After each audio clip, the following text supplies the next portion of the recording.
Hello everyone, welcome to another vlog of my channel. तो ये मेरे वेडिंग सीरीज़ का सबसे इमोशनल वाला व्लॉग है। इसे सारी मैरिड लड़कियां रिलेट कर सकती है कि कैसे उनको फील होता है जब वो अपने घर को छोड़ के अपने न्यू घर में जाने वाली रहती हैं। तो ये मेरा वही विदाई वाला व्लॉग है एंड इस व्लॉग को आप एंजॉय कीजिए। प्लीज़ मुझे कमेंट करके बताइए आपको ये मेरा व्लॉग कैसा लगा। तो यहाँ पे ना विदाई से पहले हम लोग क्या ना, बिहार में क्या होता है ना, हम लोग पूजा रूम में ना जाते हैं एंड वहाँ पे ना खोइचा वोइचा दिया जाता है लड़की को, जो लड़की जाने वाली रहती है। एंड यही मुझे मेरी मम्मी खोइचा दे रही थी। फिर वहाँ पे भी चुमाया उमाया जाता है एंड यहाँ पे मेरे लिए बहुत इमोशनल मोमेंट हो गया था। उसके बाद ना ये घर भर ही बोला जाता है इस चीज़ को, क्योंकि इसमें ना लड़की ना लावा पूरे पूजा रूम में छींटती है 7 बार गोल गोल घूम के। इस समय मुझे बहुत ज़्यादा ही रुलाई आ रहा था, मैं रो भी रही थी, लेकिन जो करना था सो तो करना ही था। एंड इस चीज़ में भी भाई का बहुत इंपॉर्टेंट रोल होता है। इसमें आप देख सकते हैं कैसे मिंकल ना मुझे लावा दे रहा था, मैं छींट रही थी सूप की मदद से। एंड उसके बाद फिर वो सारा चीज़ रिचुअल, ये भी एक तरह का रिचुअल ही था। वो रिचुअल करने के बाद मैं पूजा रूम से जैसे ही निकली, उसके बाद मुझे प्रणाम करना था इस रूम में। एंड उसके बाद जैसे मैं पूजा रूम से निकली, वहाँ पे फिर क्या था ना कि बाहर मेरी बड़ी मम्मी बैठी हुई थी। यहाँ पे आपकी बड़ी मम्मी या मम्मी कोई भी बैठी रहेगी एंड लड़की को जाके ना उठाना होता है, चुप कराना होता है। ये चीज़ शायद 3 बार होता है, तो वही चीज़ मेरी बड़ी मम्मी कर रही थी। आप देख सकते हैं कितना रो रही थी मेरी बड़ी मम्मी। अभी भी मैं देख रही हूँ ना तो मुझे बहुत रुलाई आ रहा है, लेकिन ठीक है, ये सारा मोमेंट भी मुझे आप लोगों के साथ शेयर करना था, क्योंकि आप लोग भी मेरे लिए बहुत ज़्यादा स्पेशल थे। तो मेरे पापा जी ना जाते जाते भी कितना रोने लगे थे। मैं ना बोल रही थी ज़्यादा मत रोइए, आपका तबीयत ख़राब हो जाएगा, क्योंकि मेरी मम्मी का भी तबीयत ऑलमोस्ट ख़राब ही रहता है। एंड यहाँ पे जितने लोग थे ना सारे लोग रोने लगे थे।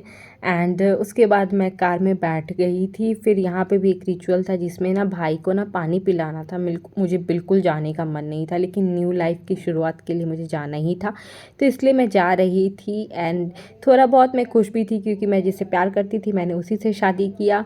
एंड उसके बाद ना मम्मी यहाँ पे मिंकल को बोली थी जल्दी जाओ पानी लेके आओ, पानी पिला दो, क्योंकि शाम हो गया था ऑलरेडी। शाम का टाइम तक ही हम लोग के पास टाइम था। एंड बहुत जगह मॉर्निंग में भी विदाई होती है, लेकिन हमारे यहाँ बिहार में इस साइड से होता है कि शाम को ही विदाई होगी। तो शाम को लड़के वाले के घर से आते कुछ आदमी वो लेके जाते हैं। एंड फिर शादी के बाद ना मैं बैंक्वेट हॉल से सीधा मेरे घर ही आ गई थी। वहाँ पे पूरे दिन थी, उसके बाद मेरे घर से ही मेरी विदाई हुई थी। तो यहाँ पे भी कैमरामैन वाले आ गए थे, सारा कुछ वो लोग भी कैप्चर किए थे, लेकिन मुझे मेरे हाथ से खुद से ब्लॉगिंग करना था। एंड फिर मैं निकल के यहाँ पर से जाते जाते मम्मी बोल के गई थी कि रास्ते में कोई भी मंदिर मिलेगा वहाँ पे प्रणाम करते हुए जाना। तो वही मिंकल आ रहा था जल्दी जल्दी बताने के लिए कि रास्ते में अगर कोई मंदिर मिलेगा तो प्लीज़ प्रणाम कर लेना, उसके बाद घर जाना। एंड फिर वहाँ पे पहुँच के मैं कुछ भी रिकॉर्ड नहीं कर पाई एज यूज़ुअल, मुझे बहुत शर्म आ रहा था। एंड वहाँ पे इतने लोग थे ना। ये मेरा रिसेप्शन के दिन का ब्लॉग है, और इस दिन ना मेरा फुल वीडियो मेरे पास है ही नहीं जो मैं आपको दिखला सकूँ, तो मैं लास्ट में ना फ़ोटोज़ कुछ इंसर्ट कर दूँ। इतने लोग थे ना यहाँ पे कि मुझे शर्म आ रहा था कुछ भी रिकॉर्ड करने में। ऑल्दो मुझे कर लेना चाहिए था, ताकि मैं आप लोगों के साथ कुछ तो कंटेंट शेयर कर पाती। ये भी इतना रिकॉर्ड इसलिए मैं कर पाई क्योंकि जैसे ही मेरी बहन आई ना वहाँ पे, मैं ना उसके हाथ में मेरा फ़ोन थमा दी, बोली जाओ प्लीज़ मेरे लिए थोड़ा बहुत रिकॉर्ड कर लो। तो खाना का भी वो लोग जितना खाई वो रिकॉर्ड कर ली। खाने में बहुत सारे डिशेस थे जो वो रिकॉर्ड नहीं कर पाई थी। तो उसके बाद मैं आप लोगों के लिए थोड़ी बहुत फ़ोटो इंसर्ट कर देती हूँ। मेरी मम्मी, मेरी मौसी, मेरे भाई लोग सबको ही आया था। मेरी बहन का साड़ी, और मेरी बहन बहुत सुंदर लग रही थी। सारे लोगों के साथ वहाँ पे फ़ोटो हम लोग क्लिक करवाए थे। एंड ये रहा मेरा फुल लुक। आप बताइएगा कैसा लग रहा है मेरा लहंगा है, मैं कैसी लग रही हूँ। उसके बाद ना दूसरे दिन ना ये आशीर्वाद देने के लिए आए हुए थे कुछ लोग।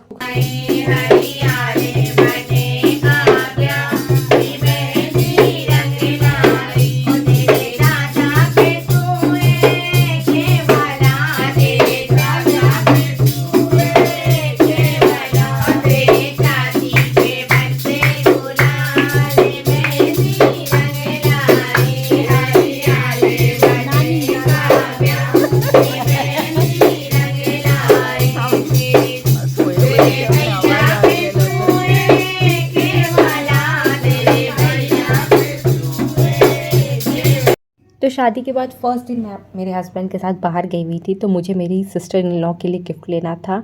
एक्चुअली मेरी बड़ी वाली जो सिस्टर इन लॉ है ना, उस दिन मुझे हम लोगों को एक्चुअली डिनर के लिए इनवाइट की हुई थी, तो वही उनके लिए कैरेटीन से हम लोग मंगलसूत्र लेने गए थे। उसके बाद मंगलसूत्र लेने के बाद हम लोग आइसक्रीम खाए, क्योंकि मुझे आइसक्रीम बहुत पसंद है। तो अगर हम लोग शॉपिंग करने जब भी बाहर जाते थे, शादी से पहले भी अगर कभी जाते थे, तो आइसक्रीम के बिना कभी घर नहीं आते थे। तो फिर मैं वहाँ पर आइसक्रीम खाई, एंड आइसक्रीम खाने के बाद हम लोग शाम को रेडी होकर अच्छे से चले गए। एंड मैं वहाँ पर भी कुछ रिकॉर्ड नहीं कर पाई। इतना तो शर्माना मुझे नहीं चाहिए था, अगर शर्मा नहीं होती तो मेरे पास बहुत सारा कॉन्टेंट होता। एंड वहाँ पे जाके हम लोग बहुत कुछ खाए थे, इतना खा लिए थे कि पूरा ऊपर तक लग रहा था फुल हो गया। एंड बाद में ये जो मसाला वाला कोल्ड ड्रिंक था ना, ये बहुत मैंडेटरी था पीना। एंड उसके बाद मैं ना मेरे घर आने से एक दिन पहले ना मेरे ससुराल वाले के जो मेन घर है वहाँ पे गई थी। जो मेरा मेन ससुराल हुआ वहाँ पे हम लोग गए थे। एंड वहाँ पे ना बारिश होने लगा था रास्ते में। एंड वहाँ पे जाके अच्छे से हम लोग प्रणाम कर ली, क्योंकि कुल देवी का आशीर्वाद लेना बहुत ज़रूरी है। एंड उससे पहले आप मेरा घर का भी देख चुके हैं। मैं ना लास्ट ईयर गई हुई थी कुल देवी का आशीर्वाद लेने मेरे घर, तो यहाँ पे फिर मैं गई थी आशीर्वाद लेके। हम लोग वहाँ पर से निकल गए थे। एंड ये मतलब लोकल रांची में ही है, तो ज़्यादा दूर नहीं, 1 से 2 घंटा का टाइम लगता है। उसके बाद मेरी फ़र्स्ट रसोई थी। मेरी फ़र्स्ट रसोई में मेरी मदर इन लॉ सारा कुछ बना चुकी थी। बस मुझे बोली ना, तुम आके बस 2-3 पूरी बेल दो और तल दो, बस हो गया तुम्हारा फ़र्स्ट रसोई। तो मैं वही कर रही थी। एंड ये रहा मेरा फ़र्स्ट रसोई का खाना, पूरी खीर एंड सब्जी। और उसके बाद वाले दिन मैं अपने घर चली गई थी। लगभग मैं 10 दिन रही थी। उसके बाद मैं पगफेरे के लिए अपने घर गई थी। तो वहाँ पे शीनू ना केक बेक करके रखी, तो इतना यमी वो केक बेक की हुई थी ना, इतना फ्लफी सा केक था, मुझे तो बहुत टेस्टी लगा खाने में। और तो यहाँ पे फिर आके मुझे बहुत आराम लगा, क्योंकि मैं पूरे 10 दिन बाद अपने घर आई हुई थी। यहाँ पे शीनू और मम्मी ने बहुत सारा रेसिपीज बनाई हुई थी, तो वो मेरे हस्बैंड को खिला रही थी। तो ये रहा मेरा विदाई एंड सारा कुछ का ब्लॉग।